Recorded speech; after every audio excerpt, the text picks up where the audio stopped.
Project Lawful aka Planecrash by Yarwain aka Eliezer Yudkowsky and Lintamande. Thread 4, Project Lawful and their Oblivious boyfriend. Episode 108.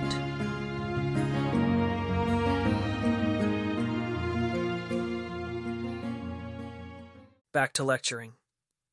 How might his young apprentices defend themselves against such a dastardly assault as that showcased in his recent experiment, assuming some more refined version of that experiment which would actually work? Think what price would strike you as fair for each item separately rather than comparing them. Except I did try to do that. And what did results you get? Mostly it's hard to think what price would seem fair without seeing the actual book.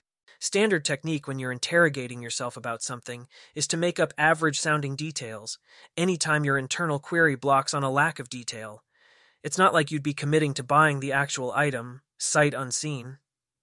It would have taken me a lot longer to figure out my sexuality after getting to Galarian, if considering questions like, am I okay renting Carissa to the Queen? I had been, oh, but I know so little at this point about what the Queen is like, or what will happen to Carissa, and let that stop me there. Instead, I filled in all unknown details with conditions that felt relatively friendly to my sexuality, to check if there were any possible conditions I was okay with at all. I'll actually go ahead and tell everyone to try putting prices on both items they considered, now, and anytime your brain says, I don't know, you just fill in something plausible and keep going until it produces a price. Sure, they'll try that. And mostly end up valuing all the books between 1 and 3 gold with some individual differences. One book costs upwards of half a day's wages for a very well-paid second circle wizard. Right then. I need to check your book manufacturing technology at some point, and see if the bottleneck is printing or papermaking or human labor to operate the machines, or if there's some downstream distribution issue or what, because that is not a sustainable book. Price for a civilization that's trying to own a reasonable number of books. Anyways, the reasons I wouldn't expect that particular attack angle to work on me if I thought anything more careful than a pure snap decision is, second of all, that I'm explicitly aware of contrasts between easily commensurable quantities and how those can distort my cognition by calling attention to themselves. First, that I'm constantly putting a quantity on how much I want things. In civilization, I could easily have translated that quantity to unskilled labor hours, or, closer to myself, the minutes or hours of my time that I'd spend to get something, including by working to buy it, if it was something that could be bought directly with money. The fact that I don't actually have a bank account full of unskilled labor hours anymore, and instead own a completely unfamiliar valuable called gold pieces, is contributing to a constant state of disorientation in the back of my mind. I'll seem less timid and hesitant once I actually know how much everything around me costs, and this core process of all of my cognition is able to actually run again. Your next question is why my salary of 500 gold pieces per week doesn't establish a value for my time of 71 gold pieces per day, because that's a trivial side payment compared to the expected worth of my future share of project income, is why, more or less. I could spend a day describing the reasons for the project's exact contract structure to the Church of Asmodeus, which is something I've now been requested to do at some point, and earn 2,000 gold that way. I'm not running off to do it because it's obvious that a one-day delay in Cheliax achieving a larger economy costs much more than 2,000 gold. If at any point I found myself even considering spending a week of my time to avoid spending 500 gold pieces on something, it would be obvious that I needed a higher salary. What with, for example, all the security wizards here also costing 500 gold a week each. So, how much is my time actually worth in gold pieces? What are gold pieces worth to me in terms of anything else I want? I have no idea. Thankfully, there's a pre-trained reflex and habit in my brain that already knows how to assign quantities to anything it wants, and it can go on assigning those quantities even though they're currently meaningless to me in terms of money, and so I can go on pretending to be a functional human being. Wizards usually want a lot of money so they can have more expensive headbands, says Tanya. But I'm actually not sure what other people want money for, past the amount of rich that we are, such that they could think about things in terms of money. You just got a lot richer. It would not be terribly surprising if whatever skills you do have for figuring out how much you want things, measured in gold pieces, also spend the next several weeks going haywire. Being tossed from Ostenso Wizard Academy into Project Lawful is not that unlike going from Dath Ilan to Golarion in terms of how much financial disorientation I'd expect that to produce. As an interim measure, consider asking yourself how much you value things in terms of time. How much of your limited personal time per day you'd spend to get various things that you want, until money starts making sense to you again. Tanya nods seriously. If at some point Keltham ends up busy on contract work again, and they don't want to just take that time off, the class might consider a collective project to probe variations on what Keltham tried, to see if they can hone some version of that. Maybe not involving books about magic, it might have to be something more common, into a form that reliably produces incoherent preferences in Golarionites. Obvious locally available test subjects, the 4 departed Ostensos, securities, cooks, and other local support personnel. Then they get to be like little tiny keepers relative to the rest of Golarion, having refined for themselves a piece of knowledge that they can use to make other people's brains produce financial errors. Further exercise, come up with your own list of ethical restrictions about how this very, very, very mildly terrifying knowledge should be used by project students. Is that an actual assignment, or was he joking? Gregoria asks after a little while. He's not sure assignment is translating correctly to concepts he already has. It's a way where somebody on this project with excess time that they want to convert into practice at this sort of thing could, at their own option, choose to do that. And if so, all of the people doing that should coordinate among themselves so that they don't trip over each other in using up their limited supply of local experimental subjects. Okay, it sounds fun. She might try it. Great. Just don't use your dangerous and powerful knowledge for purposes that Asmodeus would disapprove, or Pilar and Meritxell will suddenly be standing next to you one day looking sad. She promises only Asmodeus-approved uses of whatever she figures out.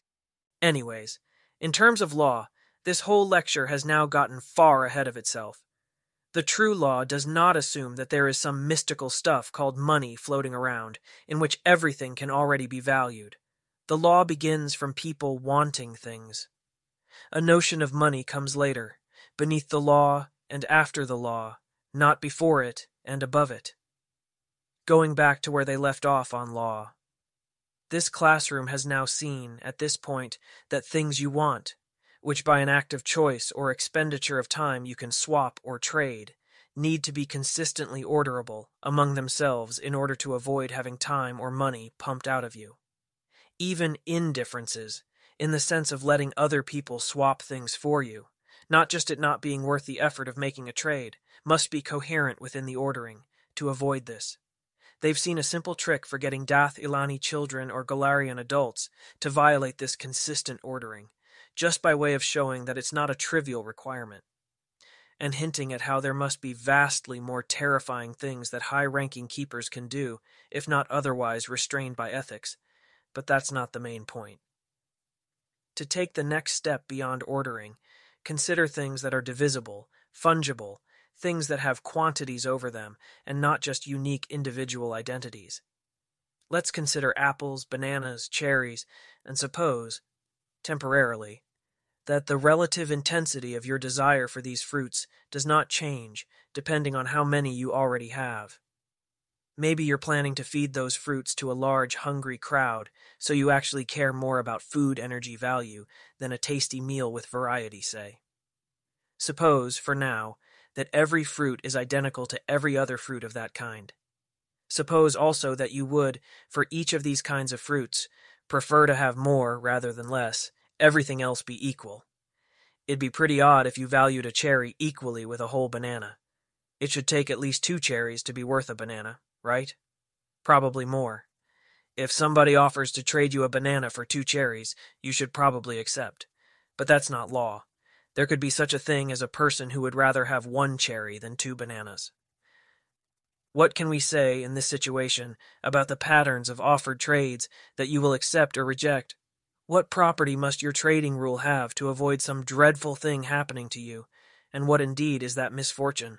The class is going to need a moment, because they're distracted realizing what Asmodean keepers will be capable of doing to people. Yes, this is great news. Dis has priced us all correctly.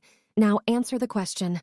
You need to have the same relative valuing of fruits, Tanya says, no matter what exact bargain is offered. Otherwise, you'll agree to trades that leave you worse off than you started. HM, say more about this relative ordering concept. What is it to have the same relative valuing of fruits? The amount you'd rather have a cherry than a banana can't change with which is being offered, or how many are being offered. What does the amount you'd rather have a cherry than a banana look like? 92.73 units of wantingness? The amount of cherries that's as good as one banana? And so long as you keep to constant exchange rates for apples with bananas, bananas with cherries, and apples with cherries, so long as those three numbers never change, whatever they are, you are safe, are you? Probably not, but I can't think what'd go wrong. 2 apples for 1 banana, 2 bananas for 1 cherry, 2 cherries for 1 apple. That does sound like a problematic trading pattern. What must be true for that to not happen? The constraint system needs fewer degrees of freedom, 1 fewer than the number of goods being traded. If there's 3 goods you can trade, there should only be 2 trading ratios. Once you know apples to bananas and bananas to cherries, that gives you apples to cherries. So if you make up a separate number there that isn't derived from the first 2, that's like having 2 different trading ratios at 2 different times, or different trading ratios depending on the order you trade things in. The constraint system starts with 0 degrees of freedom for 1 fruit, and then anytime you add a new fruit, you add 1 degree of freedom for a trading ratio between that fruit and any other fruit already in the constraint system. Keltham reminds himself once again that these people are not actually 6-year-olds. They have any prior mathematics education. It's just been about spell forms rather than the entire rest of reality. Well, in that case, I claim that your condition is exactly equivalent to saying that every fruit in the system other than cherries must have a consistent, unchanging price in cherries, and we accept trades whenever the trades are favorable according to those prices, and reject them otherwise. Do you believe me? Yes. He was expecting a bit more caution there. Why? Because your bluff sucks. You seem like a very honest and nice boy who wouldn't lie to an innocent girl about that sort of thing, says Alter Paranza.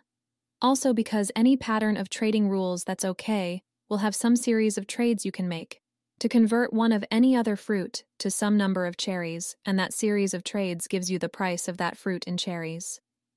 And if you have the price of everything in cherries, you can figure out which trades are okay. You just compare the value in cherries to see if you're gaining cherries or losing them. That is a compelling argument. The second part, I mean. I'm not commenting on that first argument at all. But you may recall that I asked, initially, what pattern the system of trading rules must have, to avoid some dreadful thing happening. And also I asked, what exactly is this terrible misfortune? What happens to you if the ratios aren't consistent? No matter what fruit you start with, somebody can offer you a series of trades that takes you down to 1 cherry, then more trades to half a cherry, if they still think you've got too much left. It seems you trusted that nice boy far too much. Suppose I'll trade 11 cherries for a banana, or a banana for 14 cherries, but when it comes to trading a banana for 12 or 13 cherries, I neither accept or reject either of those offers. You can't pump infinite fruit out of me that way, even if I trade by those rules consistently, and the rules don't correspond to having any single price of a banana in cherries. Nope. You weren't lying before, now you're trying to get me to think you were lying before. Though I'm not sure how. Don't get so caught up in the metagame that you forget about the object-level math question, which is where all of the important skills to learn here are to be found. When you are encountering your own problems, you will not be able to solve them by guessing a teacher's trolling patterns. It sounds enough like a rebuke that Paranza loses the thread of Alter Paranza just being in class and being good at math. Paranza has practice at spellcraft under pressure, answering from memory under pressure, a little doing topology under pressure. Not so much pretending to be another person thinking about law the way Keltham does, under pressure. Which is not a good look for Cheliax. Having 1 less degree of freedom than the number of fruits, with each new fruit after the first having 1 degree of freedom for entering the constraint system, is definitely equivalent to being able to price all the other fruits in 1 fruit. But that's not the same condition as trading rules that can't get traded down to 1 cherry. What's missing, I think, is if somebody else offers you to trade a banana for 13 cherries, and then to trade 12 of your cherries for a banana, you have to take them up on that. If you don't, that counts as a terrible misfortune. I claim that the two conditions of you can't be traded down and you don't miss trades that take you up is equivalent to being able to price everything in cherries, assuming there are any cherries in the system in the first place. Correct, but Tier 2S speak first, Ione. Right, sorry. They'll need to get either Gregoria or Pilar to take over Ione's current silence covering duties via Tier 1 prompting. Alter Cheliax does not have or need a silence covering duty, and that is the part that needs to get conformed to ASAP. Gregoria is trying, but she doesn't actually think as fast as Ione, and if she did, she'd be Tier 1 herself. No prompting right now. If you don't have an answer, ask a question, Gregoria. Suppose now that some troll were further to say, maybe you can't trade fractions of fruit, only whole ones, because if you try to slice a banana in half, the parts exposed to the air will start rotting. And furthermore, you can't express arbitrary ratios using very large numbers of fruit, because you've only got 100 of them. I'll trade 9 bananas for 99 cherries. Or trade 98 cherries for 9 bananas. What's my real ratio of bananas to cherries? It could be a little less than 11 cherries per banana, or a little more than 10.8 repeating cherries per banana, or anywhere in the infinite space between. Maybe you think you could try to pin that down by looking at the other trades I'll make with bananas for other things that can be traded for cherries. But if anything, I'd guess that the additional trading steps will just put even wider bounds on all the numbers you try to derive that way. So now you can't deduce any exact ratios from my trading patterns. And why, it's not that I'm hiding those exact ratios, it's that I don't have any, just some trading rules I use. So now the two ideas aren't equivalent anymore. I have a trading pattern where I don't accept strict losses and don't pass up strict gains, but I have no exact ratios between items. I can make up a ratio and assign it to you, and you won't have any grounds on which to contradict me, says Peranza. Doesn't stay disintegrated under pressure, rallies and returns given a chance to catch her breath, because she is still a survivor out of the Ostenso Wizard Academy, and all the really pathetic students there are now laundry wizards in a tiny town somewhere, paying back loans that will last forever. What if I look at your ratio and shake my head and say that your ratio seems to me to be not quite right? Is this not a grounds for contradiction? Then you obviously know what your real ratio is, and you're trying to hide it from me, in which case, once again, you in fact have a ratio. Pretty adversarial attitude towards mathematics. Keltham doesn't mind. He's masculine gender-troped. Doesn't quite follow that I know my ratio and am hiding it. You can know an answer is wrong without knowing the right answer, and this is in general a very important fact about how to think in law-inspired ways. Your sense that an answer is wrong often precedes your having any idea what the right answer is, and sometimes for quite a while. But yes, in general, that's the idea I was aiming towards. If we can't have fractions of fruit or unbounded fruit, then the two equivalent conditions are, there's at least one possible set of prices in cherries you could be using based on your behaviors, and you don't accept trade patterns that lead to strict losses or reject patterns that lead to strict gains. Where a strict loss is having less fruit in one place without having gained any fruit somewhere else, and a strict gain is having more of one kind of fruit without having lost any others. This, you might say, is how the notion of money as a common unit arises under the law, when mortals meet and deal with each other. The world begins with farms and scythe makers. Keltham has picked up that scythes are involved in farming. So why does it need money? Let farmers barter corn for scythes. Let scythe makers eat some of the corn and barter other corn for metal. Let the metal maker barter metal for shoes. Don't tell me that's not the right trade pattern, Tonya. Just pretend I said something sensible. Please. Why not just trade things you have for other things you want? Why try to price everything in the same units everywhere? Who's to say that wouldn't just cause everyone to make weird trades they wouldn't have made, would have been wiser than to make, if bartering things directly? But if people are in general trading in ways that don't let you extract lots of resources from them, they will be acting as if you could price everything in corn or everything in pounds of iron and have their trading patterns mostly make sense in those terms. You won't be eliminating a lot of useful complexity and extra details that mattered, when instead of having all the local patterns of bartering ratios, you instead try to price everything in corn. You are not holding up a mirror to life and cutting off the pieces of life that don't fit. Everything does fit into the mirror. It's safe to do the thing that lets somebody work out instantly the ratio between shoes and scythes, without having to envision in detail how relatively useful shoes and scythes will be to them. That's what justifies, you might say, the approach of trying to weigh a book about rare magic items and a book about spell design relative to one another, by weighing both of them in some common unit and not just comparing them to each other. Should that common unit be gold pieces or minutes of our time? The minutes of our time are, from one perspective, the most natural way to think about the resources that we have. Almost anything else we want, that we can try to get, is going to burn some number of minutes of our time, and maybe some other resources too, but always the minutes. As for money, you can always convert your time into that. Even if your job saturates in a way that doesn't let you voluntarily work an extra hour or an extra day, you could trade your time for money elsewhere by finding an employer who just needs an hour of work from somebody, even if that pays less well. Actually, now that I'm arguing this out loud, I have a sudden worrying sensation that in Golarion, it's not actually going to be possible for lots of people to trade their time into money at any reasonable exchange rate. Anyways, in civilization, where you can convert between time and money, the common wisdom is that you should learn to value everything in terms of money rather than minutes of your personal time. Why? Because that way you can, without an extra mental translation step, tell other people your prices and understand what their prices are. Time is the personal resource closest to us, but society's shared unit of wantingness is the way we interact with everything else. And so the common wisdom is that we'll all end up better off if we think in society's units. Of which it is said, in Dathilan, money is the unit of caring. With further implications, such as, for example, that if you're weirdly reluctant to spend any money on something, you probably don't care about that thing very much.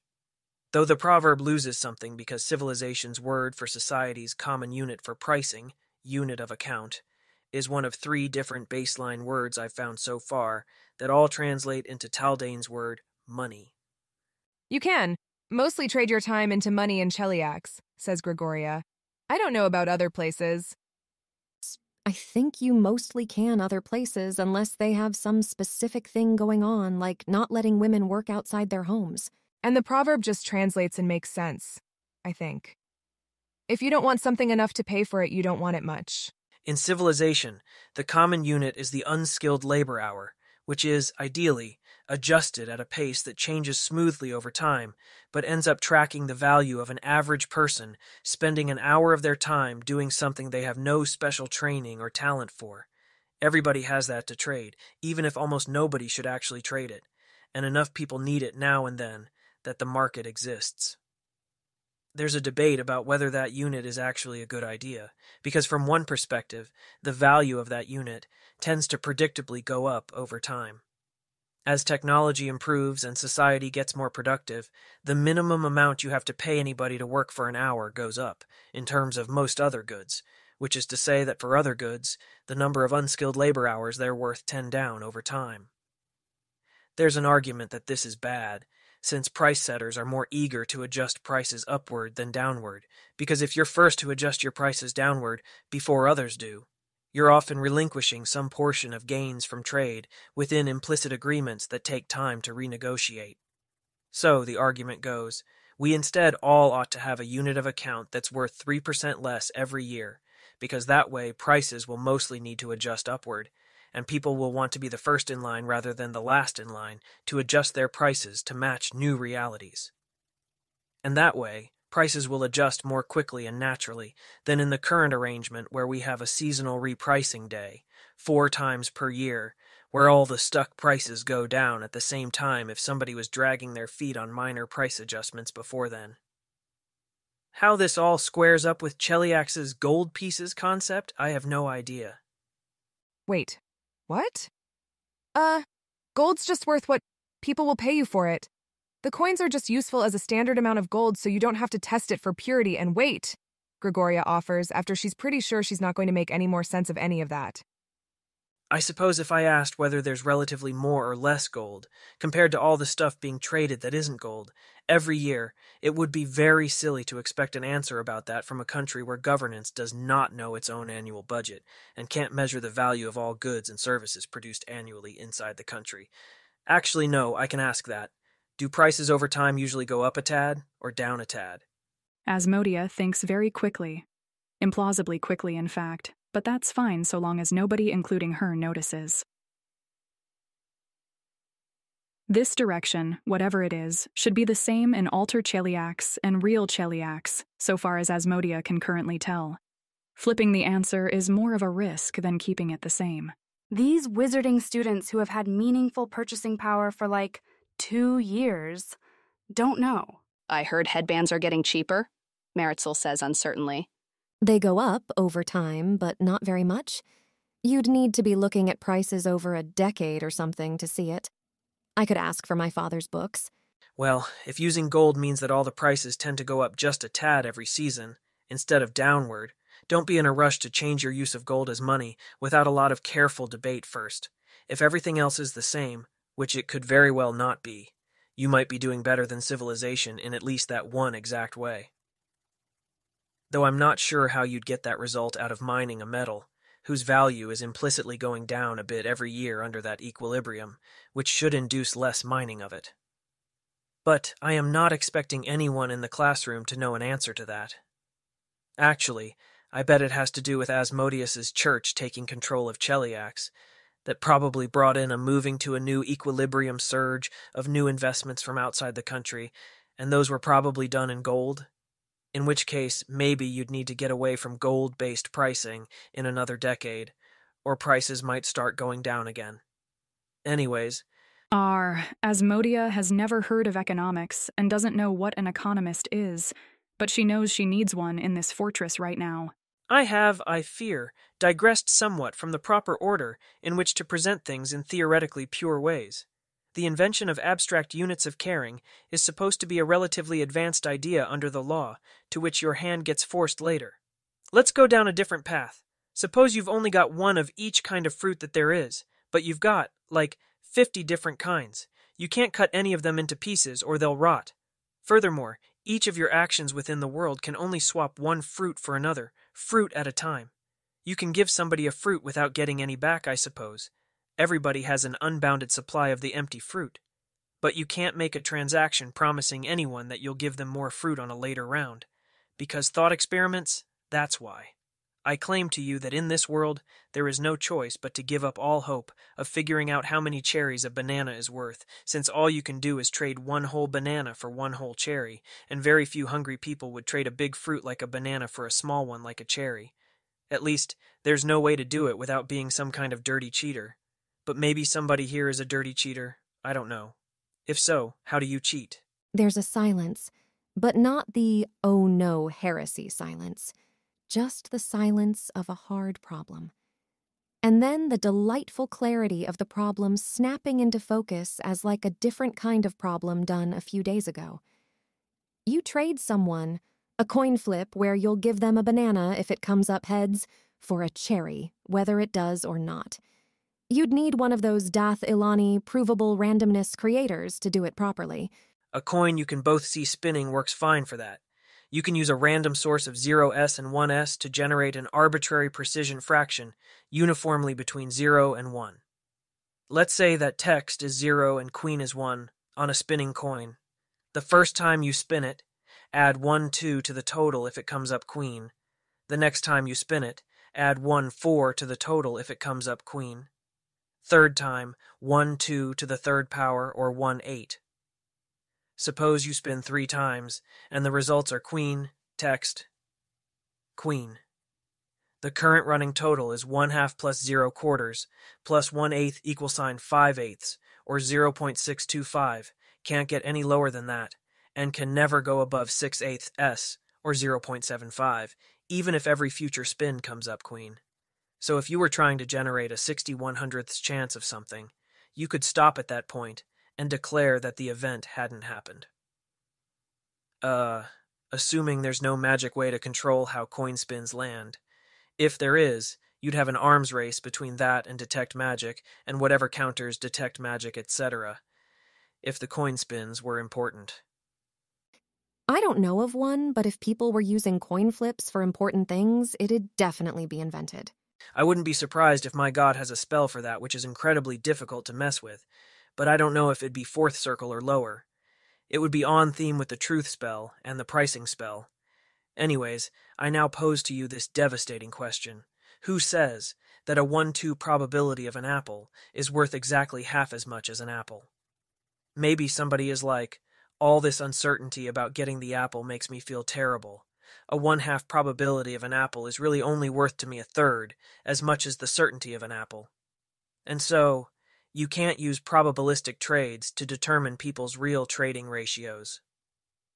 Who says that the probabilities of things need to combine with their values by multiplication? How simple, how naive. Perhaps there is some more clever way to do things.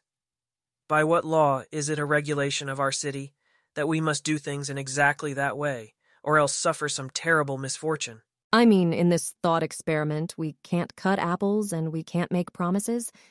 I guess you can say that we also don't like uncertainty, but that'd be you adding that. If you were perfect, you just wouldn't care about uncertainty except for planning costs. Gods don't, I'm pretty sure. What I'm asking here is why there's a rule to combine probabilities with values by multiplication in the first place. Why not square the probabilities and multiply the values by that instead? There's the thing you said about how we could conspire against the conspiracies in worlds that have conspiracies, and I don't know if you literally mean there are uncountable worlds or if it's just a way of thinking, but getting an apple in half of worlds is half as good as getting an apple. There's countably infinite worlds, not uncountable ones. There's as many worlds as there are counting numbers, not as many as there are possible infinite sets of counting numbers. You can only get ratios between the reality weight of worlds if they're countable, so only those can be real. Anytime a world is divided more finely than that, only the parts that... I can't actually say this in Taldane, sorry. And nice try, but we have ways to banish the anthropics out of the conversation.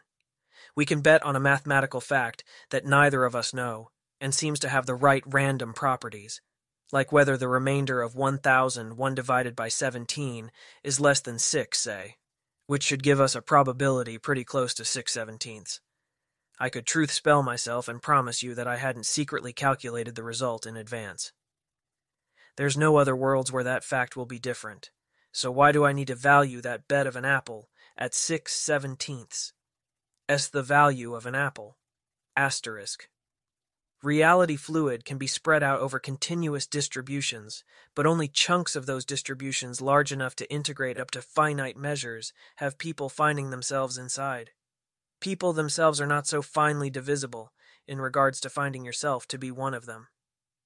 If you tried to make a continuity of different people in order to have an uncountable population of distinct people, sufficiently close parts of that continuity that they couldn't tell themselves apart would add reality, weight from the perspective of whether you find yourself to be one of them, and so again you'd find yourself as something whose reality weight sums up to a finite fraction of everything there is. This is why nobody ever finds themselves to be an entity with an actually infinite number of introspectively distinguishable distinct parts. Some dreadful misfortune will happen to you if you don't, involving people trading around probabilities of apples with you in an arrangement that leaves you with only a tiny chance of getting an apple. Or you passing up a trade series to increase your chance of getting an apple from some tiny amount to almost certainty would be the complete speck of the dreadful misfortune. And what would be an example case of an arrangement like that? Suppose I'd trade a 1-2 probability of an apple for 1/4 the value of an apple, and a 1/3 probability of an apple for 1/9 the value of an apple. What dread fate must now befall me? I pay a whole apple to you for 9 1/3 chances to win an apple. And, just as I don't value a 1/3 chance of winning an apple at 1/3 of an apple's value, I don't value a 5/12 in 1/9,683 chance of ending up paying you 0 apples at around 1/38 that the value of paying you 0 apples. Why, I value it at around 9/10 on the value of paying you 0 apples with surety. As for all those other outcomes where I end up paying you 1, 2, or even 9 apples, I value all of those put together with the remaining 1/10th of the weight that I put on things. When I weigh possibilities, if I haven't started out by already accepting that chances of things happening ought to be weighted proportional to their probability, then when I look at all the things that might probably happen, when you ask to buy 4 1/2 chances of winning an apple from me, I don't have to value the 1/16th chance of paying you 0 apples at 1/16th the value I put on that outcome. In other words, you're trying to convince me to accept the principle of weighting outcomes proportional to their probabilities, using an argument that only works on people who've already accepted that. It's frustrating. She can feel that Keltham is doing something very bad and punishable, and it should be possible to lawfully argue him out of it. But Pilar can't see the argument. Talking to the Elysians was less frustrating than this. She does not, of course, feel any anger at Keltham. It is clear that the fault lies within her for being unable to refute him. You've at least got to value 2 1/2 chances of getting 1 apple the same as a 1/4 chance of getting no apples plus a 1/2 chance of getting 1 apple plus a 1/4 chance of getting 2 apples, Pilar states.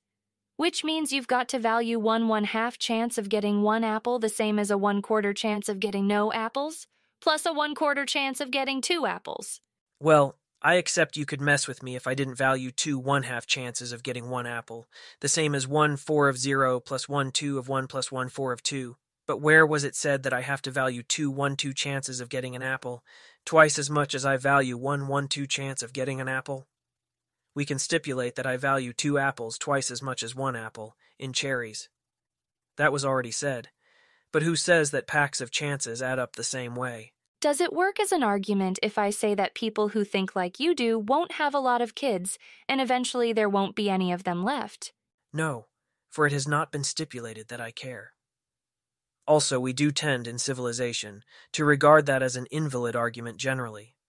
If we look at the statistics and find that currently wizards are having fewer children, or for that matter masochists are having fewer children, it doesn't follow that Cheliacs should heritage optimize wizards or masochists out of existence. Maybe the thing to do instead is subsidize them so that they go on existing. If you do trades like that, you'll go out of business. And I don't think civilization would intervene to stop you going out of business. With some tiny probability, I'll make a ton of money, though, if all the gambles I take pay off their maximum amounts. Maybe I just happen to weight that tiny probability by a huge amount in my calculations, much larger than I'd weight it if I was multiplying outcome values by probability weights the way you think I should. So, once again, you have not yet justified the principle of multiplying by probability, except by appealing to the principle of multiplying by probability. Now, if you could show that I was going to trade in a pattern that led me into strictly lower probabilities of getting an apple, or passing up strictly higher chances, that'd be another matter. I do accept the principle that I should always want more apples and a greater probability of apples, all my other resources being equal or undiminished. Nethesian Advisory. It's getting close to dinner time, Keltham. You should choose between wrapping up or going into deliberate overtime. He has not forgotten what is awaiting him after dinner. Namely, Yaisa. He will not be delaying dinner today. All right, let's wrap up. The general section of law we are entering into is that which governs planning, paths through time, and its central principle is that of outcomes, or destinations with consistent values, to which we navigate paths through time governed by the law of probability, and the value to us in this moment of a probable outcome is that outcome's value times the probability we place on it. From a more advanced perspective, the law of utility, or the law of probable utility, is something that stands before the law of probability, even if the law of probability seems simpler. The reason to think about events in reality using chances out of 100 instead of scales from 1 to 12 is that the chances out of 100 are what we have to plug into our plans, and not the scale from 1 to 12. Or at least, that's the perspective you'd take if you weren't coming at things from the angle of anthropics, but this we should not do until a whole lot later. Cautions that I remember getting about this. First, the same basic caution as for probability. If you try to think about something using numbers, using this portion of law, and the conclusions that result make no sense, and you are not already very skilled in this art. Throw away the numbers and start over. Do not follow the numbers off a cliff. It has ever happened in a case like that the conclusions were true, and the flaw was in your own ability to make sense of them. But in that case, the remedy is to first improve your intuitions until you can feel how the numbers make sense, not to go rush out and follow that advice before it has made sense to you. Second, though this part feels intuitively incredibly obvious to me, now that I'm no longer 7 years old, I don't know if it actually is obvious. It wasn't when I was 7. You cannot, by any amount of cleverness, reason from the mathematics of probable utility to conclusions about it being lawful or unlawful to value particular things. Zonkuthon is lawful evil. He isn't making a math error by valuing endless suffering above happy people leading complicated, worthwhile lives. The law says that, for Zonkuthon to get what he values, Zonkuthon must either behave a certain way or else end up with pointlessly flawed plans that stumble over themselves and don't lead to the endless suffering that Zonkuthon prefers. The law says nothing of Zonkuthon's first preference from which his plans begin. The students nod. That feels theologically right. Not that it's exactly easy to map to a particular theological teaching. And it was also said to me from the very beginning, for all the beauty of the law as law, and all the reasoning you might ever do about it as mathematics, the only reason to ever take that law upon yourself is if it is the correct law of obtaining what you desire. Not necessarily desire in a selfish sense, for this is civilization's teaching of which we speak. Good people desire good ends, and this law is their law too. The meaning of the caution is rather that if you think, at some point, that this law is telling you to do a thing, which will not lead best of all your available choices to whatever destination you seek, then most likely, vastly likely, you have made a mistake somewhere. You may be mistaken about the law, you might be correct in calculating what the law must say, and wrong in thinking that some other way is better. You may be correct about some derivations in mathematics, but be wrong about which mathematics you should be using. It is not likely the case that the law is telling you a worse way, and some other pattern is telling you a better one. But if, we are always also told, if some very clever person at some point demonstrated that the law is taught in civilization's lessons, did fail to be the best way of choosing in one part of reality, so as to make another part of reality conform to our desire, then we should at once discard that old law and seek another. That, after all, was presumably how that whole branch of mathematics was invented in the first place.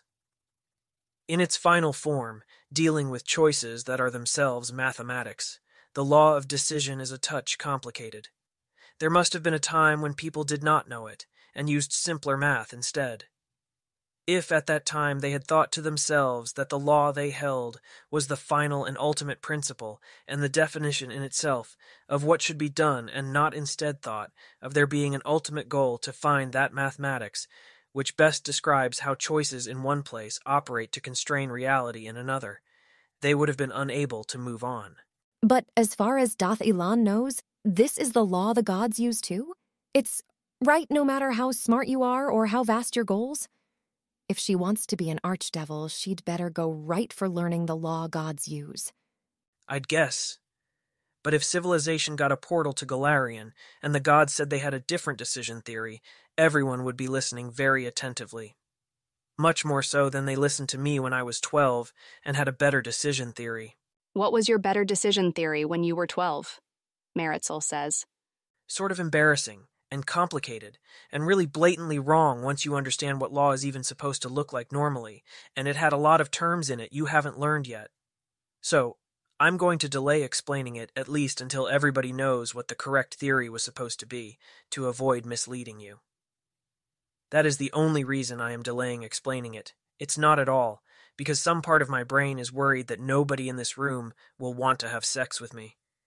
If you know about my early attempts at decision theory, Dath Ilan gives people weird sexual hang-ups, Maritzel says. Still working out how much is Dath Ilan and how much is law and how much is Keltham. Surely any sensible feminine gender trope would take for granted that if you had a choice of men to have sex with, the first element determining your choice should be how good he is at decision theory. I'm just saying this because it's obviously true, of course, and not because I'm the best decision theorist on this planet. Shall we all to dinner?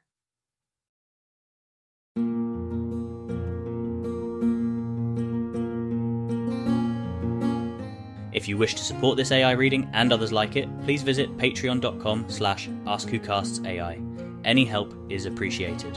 And thank you to executive producer John Doe 7776059.